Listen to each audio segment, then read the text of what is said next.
Welcome to Parveen ma'am classes. आज हम class 7 English की टेक्स्ट बुक रेनबो का लेसन नंबर 10 चंद्रशेखर आज़ाद इसके करेंगे question and answer. Comprehension questions. Answer the following questions. Who was popularly known as Azad? Azad नाम से प्रसिद्ध रूप से कौन जाना जाता है? What was his favourite Hindi couplet? उसकी जो प्रसिद्ध जो हैं एक तरह से फेवरेट जो पसंदीदा हिंदी की पंक्तियाँ क्या थी? Chandrashekhar Azad was popularly known as आज़ाद। चंद्रशेखर आज़ाद को पॉपुलरली यानी प्रसिद्ध रूप से आज़ाद नाम से जाना जाता है। His favourite Hindi couplet was, उसकी पसंदीदा हिंदी की पंक्तियाँ थी, दुश्मन की गोलियों का हम सामना करेंगे, आज़ाद ही रहे हैं आज़ाद ही रहेंगे। When and where was Chandrashekhar born? Chandrashekhar कब और कहाँ पैदा हुए? Chandrashekhar was born on 23rd July 1906 in Jhabua district of Madhya Pradesh. Chandrashekhar 23 जुलाई 1906 को मध्य प्रदेश के झाबुआ डिस्ट्रिक्ट में पैदा हुए। Name the movement for which he was arrested. उस आंदोलन का नाम बताइए जिसके लिए उन्हें गिरफ्तार किया गया। He was arrested for non cooperation movement. उन्हें असहयोग आंदोलन के लिए गिरफ्तार किया गया। What did the magistrate do when he was provoked by Azad? Magistrate ने क्या किया जब आज़ाद ने उनको भड़का दिया? The magistrate sentenced Azad to 15 lashes. Magistrate ने आज़ाद को 15 कोड़े लगाने की सजा दी।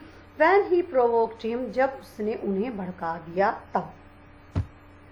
Why did the British police want to capture Chandrashekhar Azad? British police Chandrashekhar Azad को क्यों पकड़ना चाहती थी? British police wanted to capture Chandrashekhar Azad as he was a terror for them and was on their hit list। British police जो थी वो चंद्रशेखर को इसलिए पकड़ना चाहती थी क्योंकि वह उनके लिए एक टेरर था, आतंक था और वो जो था उनकी हिट लिस्ट में था। What was Azad's pledge? Azad की शपथ कसम क्या थी? How did he keep it? उसने इसे कैसे निभाया? Azad's pledge was not being caught alive. Azad की जो शपथ थी, कसम थी अपने लिए, वो ये थी कि उसको जिंदा पकड़े जाना नहीं था। When he found himself surrounded by British police, जब उसने पाया अपने आप को घिरा हुआ ब्रिटिश पुलिस से, तो he shot himself, उसने खुद को गोली मार दी। In this way he kept his pledge, इस तरह से उसने अपनी शपथ को निभाया। इसके बाद हम करेंगे वर्ड पावर, जिसमें होगा आपके column A and column B. Column A में कुछ वर्ड्स दिए गए हैं और उनके मीनिंग कॉलम बी में दिए गए हैं। ये गलत तरीके से बी में दिए गए हैं, आपको ए में दिए गए शब्दों के हिसाब से बी में दिए गए मीनिंग को अरेंज करना है, उनको सुमेलित करना है।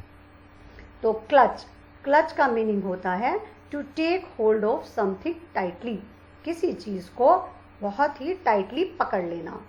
डिसगाइज्ड, डिसगाइज्ड कहते हैं भेष धारण करने को। टू हाइड वंस आइडेंटिटी, अपनी पहचान को छुपाना। एस्केप्ड, एस्केप्ड भाग निकलना। To get free from something, किसी चीज से आज़ाद हो जाना। Provoked, move a person to action, किसी आदमी को एक्शन यानी किसी तरीके के कार्य करने के लिए धकेलना या भड़का देना। मेंटर, मेंटोर, मेंटोर का मतलब होता है ट्रस्टेड एडवाइजर, विश्वसनीय सलाहकार।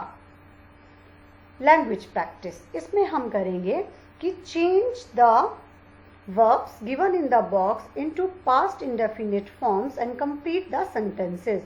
आपको past indefinite forms यानी जो वर्ड्स दी गई हैं उनको सेकंड फॉर्म में बदल देना है। past indefinite tense की पहचान ही ये होती है कि उसमें वर्ब की सेकंड फॉर्म यूज की जाती है। हम उसमें हमेशा second form of the verb लगाते हैं। तो ये कुछ वर्ड हैं: disconnect, shock, injure, run and fight.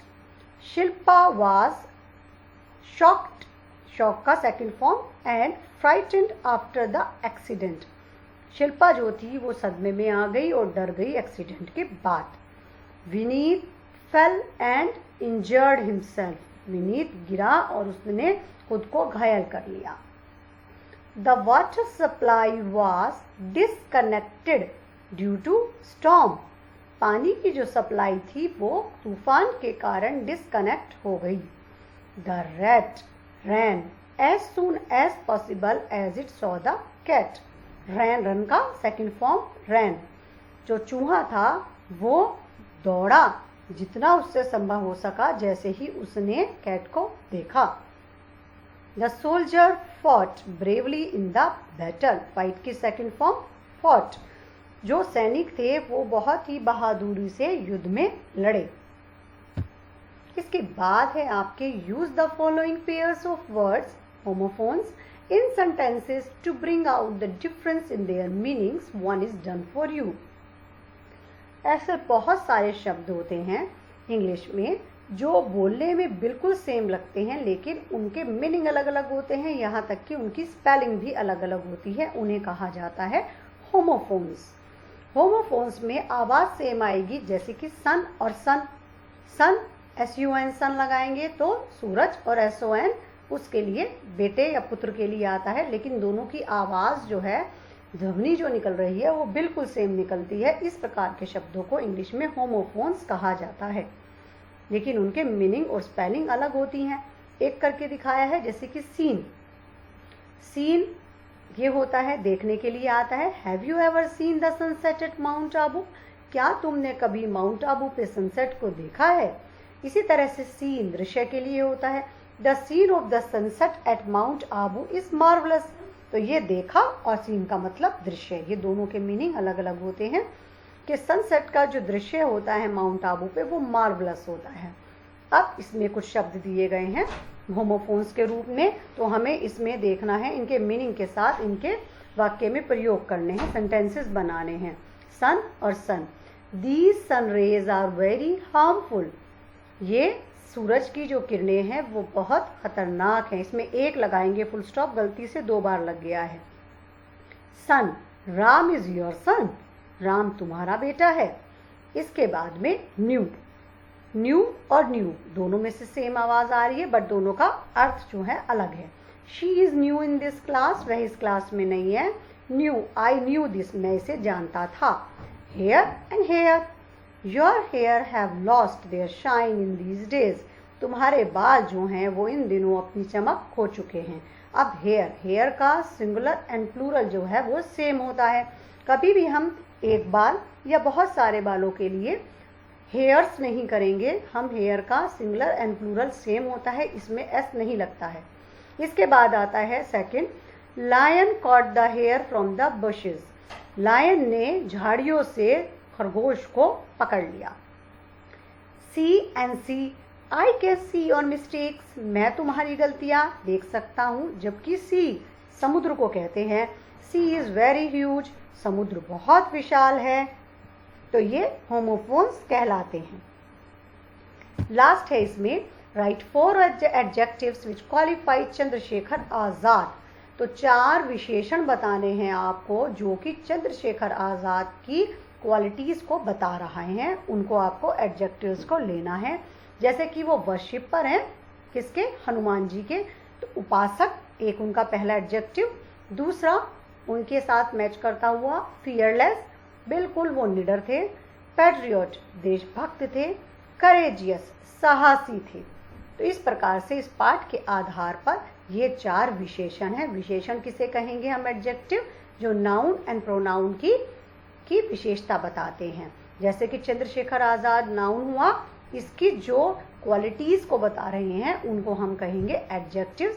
ये चारों की चारों उनकी क्वालिटीज हैं, उनके जो चरित्र है उसकी विशेषताएं हैं। ठीक है, तो आई होप आपको ये चैप्टर के जो क्वेश्चन आंसर हैं वो बहुत अच्छे से समझ में आ गए होंगे। Thanks for watching.